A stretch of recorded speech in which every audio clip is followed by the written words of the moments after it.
Fa miarabantsika rehetra manaraka tsy tapaka ny vidéo zay alefako eto amin'ity an'ity ny tompony hitanao manokana ary anisy soanao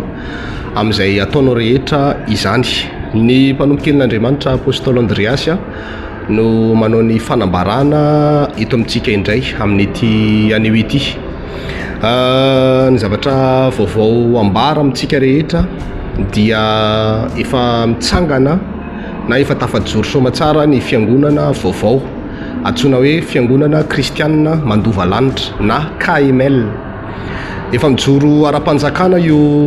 fiangonana io satria efa nahazo taratasy tamin'ny fanjakana ara-dalàna tsara mihitsy zany ny fiangonana kristianina mandova lanitra izay isaorana an'Andriamanitra lehibe satria izy no nanome fahafahana, izy no nahatanteraka an'izany rehetrarehetra izany ny tena dia nametraka ny etaeta-po sy ny tanjona hoe hitory fahamarinana dia hita hoe Andriamanitra no nanampy namoaka sy natafavoaka mihitsy izany taratasy izany, tsy herinay na fahaizanay fa dia fahasoavan'Andriamanitra sy famindrapon'Andriamanitra ka dia manambara apaibe maso zany manomboka androany fa efa tafajoro ny fiangonana kristianina mandova lanitra izany. Misy ny ao Antananarivo ary misy ihany koa ny Tomasina. Ny afahantsika mahita ny fiangonana ny Tomasina dia eo Ambojafy avy any Ankiriry dia miditra Valpensao dia Ambojafy. Misy station Shell eo Ambojafy eo dia ampitany station Shell zany somary miverina kely akavian-dalana manaraka n'iny goudron iny mahita mpivarotra parpaing fasika vato dia misy vavahady be ao dia misy trano fotsifotsy ngeza be io. Ao ny fotoam-bavaka antsika isaky ny sabotsy, ny voalohambolana, ny fenovolana sy ny alarobia hariva zany eny Tamatavy zany. Dia ny faritra ny Tananarivo kosa dia ao amin'ny espacement goûter Andrefanambojanahary. Misy salle kely zay ambonina fikotranana ny ao ambany dia ao ambony ao misy grande salle kely zay dia ao no anatanterahana ny fotoam-bavaka antsika isaky ny sabotsy ho an'ny faritra ny Tananarivo sy ny manodidina izany. Zavatra teneniko dia tsotra,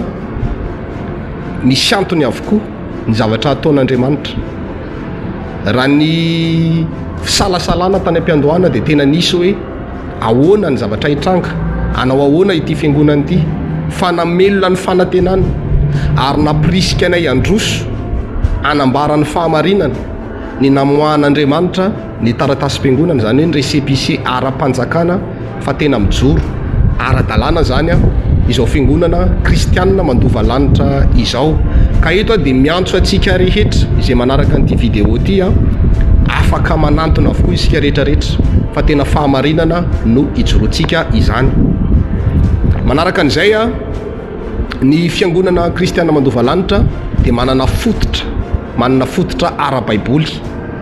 tsy hoe doctrine ny fiangonana le izy fa tena hoe fototra nalaina atao anatin'ny baiboly na hoe doctrine ny baiboly mihitsy no tanterahana atao anatin'ny fiangonana kristianina mandova lanitra izany. Voalohany indrindra aloha zany raha ny fitafy no jerena dia manao saron-doha foana ny vehivavy, manao akanjo lava tanana, manao jupe lava tontolon'andro zany. Ohatr'izay ihany koa ny lehilahy na manao bobo izy manao akanjo lava tanana, manao pataloha ihany koa izany. Dia rehefa tonga ao am-piangonana dia manala kiraro ny lehilahy rehefa miditra ao am-piangonana, manala kiraro ihany koa ny vehivavy ny ankizy, zany hoe manala kiraro rehefa andeha hiditra ao am-piangonana izany. Dia manasa tanana sy tongotra ihany koa ho an'ny faritra ny Tamatavy zao efa misy toby mazava ho azy dia manasa tanana sy tongotra miditra ao. Fa ny faritra ny Antananarivo satria mbola manofa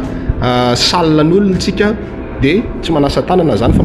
manala kiraro dia manala kapa fotsiny dia miditra mivavaka normal ohatran'ny fataontsika ireny zany. Dia manaraka an'izay ihany koa misy ny lalàna ny fahalotona, mitandrina ny lalàna ny fahalotona izay voalaza ao amin'ny Levitikosy 5:10 mahakasika ny fadim-bolana, ny abokana, ny lehilahy manariny azy. Voalaza ao amin'ny Nomery 7:20 mahakasika ny fahalotonam-paty. Voalaza ao amin'ny Levitikosy 2:20 ny mahakasika ny vehivavy tera-bao na hoe velom-bao. Manatanteraka an'ireny lalàna ireny tsika, mipetraka daholo ny lalàna hoe maloto fito andro sy ny tariny fa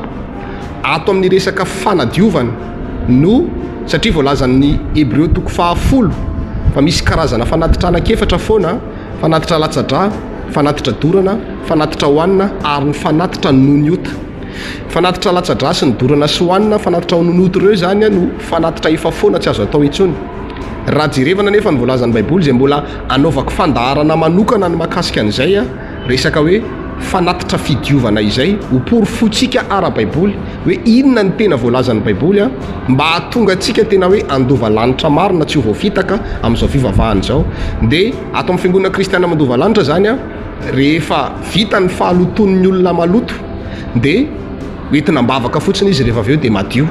tsy mampiasa rano fanadiovana intsony ary tsy mandoa vola fanatitra fanadiovana intsony satria efa foana izany satria ireny fanatitra fanadiovana ireny no antsoina hoe fanatitra noniota araka ny voalazako teo hoe mbola anaovako fandaharana manokana ny mahakasika an'izay mba ho fatatsika ny marina ary ny marina afaka atsika tsy ho andevo intsony izany manarak'izay manao ampafolo-karena manao ny fanatitra aterina fanatitra maraina fanatitra amin'ny atoandro sy hariva reny zany ny fiangonana kristianina mandova lanitra izany manaraka an'izay ihany koa mitandrina ny fety fito izay lalàna tsy azo ovana lalàna mandrakizay hatramin'ny taranaka faramandimby fety fito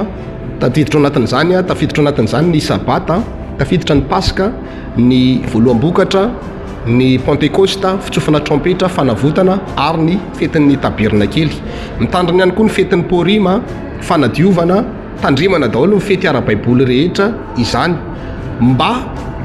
andraisana tombo-kase eo anatrehan'Andriamanitra be deaibe ianareo no miteny hoe rehefa nitsangana ny fiangonana kristiana mandova lanitra dia lasa ny voana andramo aloha tongava manatrika fotoam-bavaka dia hitanao ao hoe ny voana ve sa vo miary nandeha lavitra mihoatra ny taloha ny tombo sy mihoatra ny taloha izay efa niainantsika taloha ny fahamarinana zay tandremana ao anatin'ny fiangonana kristianina mandova lanitra izany ka eto dia te anome toky atsika tsirairay avy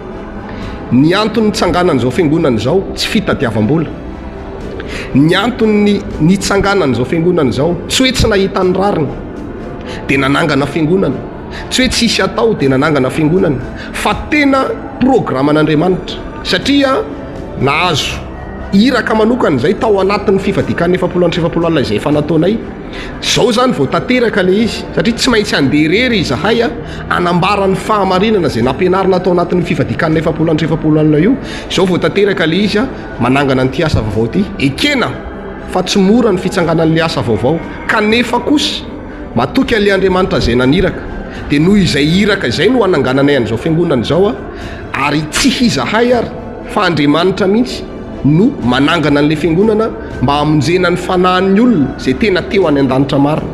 ka sao dia miteny ianareo hoe tsy nahazo rariny tamin'ny fiangonana nisanay taloha na hoe tsy nahazo vola tamin'ny fiangonana nisanay taloha tsy fitadiavam-bola satria raha fitadiavam-bola tsy anangana fiangonana zany ny olona hitady vola satria fantatrareo tsara ny fananganana fiangonana fa tsy mora hoy mila vola be deaibe rehefa manangana fiangonana zany kanefa isaorana an'Andriamanitra fa tafajoro soma tsara zany ny fiangonana kristianina mandova lanitra izany dia tokony omeko atsika rehetrarehetra tena ho any an-danitra izao fiangonana zao ampanetretena ary tsy hamitaka anareo izahay fa tena hitona fanahanareo sy fanahan'ireo olona mangeteta fahamarinana ho any an-danitra tokoa zay no fepetra zay no tanjona zay no iraka nanirahananay hitory ny tena marina zay voasoratra ao anatin'ity baiboly ity tsy misy atao mihoatra ary tsy misy atao latsaka fa zay voasoratra dia iny no tanterahana ao anatin'ny fiangonana kristianina mandova lanitra izany mampahery anareo mbola tsy tara ianareo raha zao vanomboka tena hiazakazaka amin'ny fahamarinana ary mampahery anareo ihany koa fa tsy misy olona nateraka ho resy zany ary tsy misy olona nateraka hopotika sorava izany miantso atsika rehetrarehetra kivy tamin'ny fanompona mety ny verin-dalana mety ny ala tamin'Andriamanitra na ao anatin'ny fangatsiatsiahana amin'izao tsika miresaka zao ndao hiaraka hirehatra amin'izay tsika fa tonga ity ilay fotoana tena famonjena nataon'Andriamanitra ho antsika rehetra izany ny mpanombokelin'ny tompo apôstôly Andreasy mitondra n'izay afatra izay manomboka ao arinan'izao fanambarana lazaiko izao dia izy fampianarana maromaro amin'izay ivoaka eto amin'ny YouTube eto ho arahantsika mampirisika atsika rehetrarehetra anaraka foana ny vidéo zay avoakako eto satria betsaka ny fahamarinana nampahafantaran'ny tompo anay tao anatin'ny fivadikan'ny 770 fa satria moa zany mbola nanana inona re zany ilazako an'izany hoe nanana mpifehy dia tsy afaka nanambara le tena marina le vision napetraka Andriamanitra tao anaty fa zao zany efa nomen'Andriamanitra fahalalahana sokafan'Andriamanitra ny lalana ahafahana mitory ny tena fahamarinana dia ho ambarana eto ny marina dia zao ny fanampy apetrako amintsika rehetrarehetra tsarao ny fahamarinana na ny fampianarana zay ampianarina eto hoe diso sa marina afaka mitondra baiboly ianareo na maka olona expérimenté amina resaka théologie hitsara ny fampianarana zay hoentiko eto hoe diso sa marina amita bahoaka zay sa anodikodina sain'olona fotsiny sa tena hitondra olona ho any an-danitra marina zay ny fanamby apetrako fa ho alefaka eto ny fampianarana dia miaraka amintsaritsika rehetrarehetra mba ho voninahitr'Andriamanitra ny antony hitorinana zany fahamarinana zany satria ny fanahin'olona tsy azo lalovana fa mila tomma makany an-danitra ary ny fivavahana tsy atao fivavahana mandany andro tsy atao fivavahana mampahanitra tsy atao fivavahana manapotika fiainan'olona tsy atao fivavahana hiteraka fanilikiliana ho an'olona fa atao fivavahana mba hinon'olona fa manompo Andriamanitra velona ilay olona mivavaka atao fivavahana manangana fiainana atao fivavahana fijoroana vavolombelona mandendeha ny fiainan'ilay olona zay ny fanamby apetrakantsika raha mila fifaneraserana amiko ianao misy laharana tarby apetrako amin'ny description ao na soratako eo ambany eo dia afaka miantso ianareo na amin'ny WhatsApp zany na imo na telegram afaka mifandray aminareo ny tenako raha ny sosiny tsara ho antsika rehetra ny tenako tahin'Andriamanitra daholo tompoko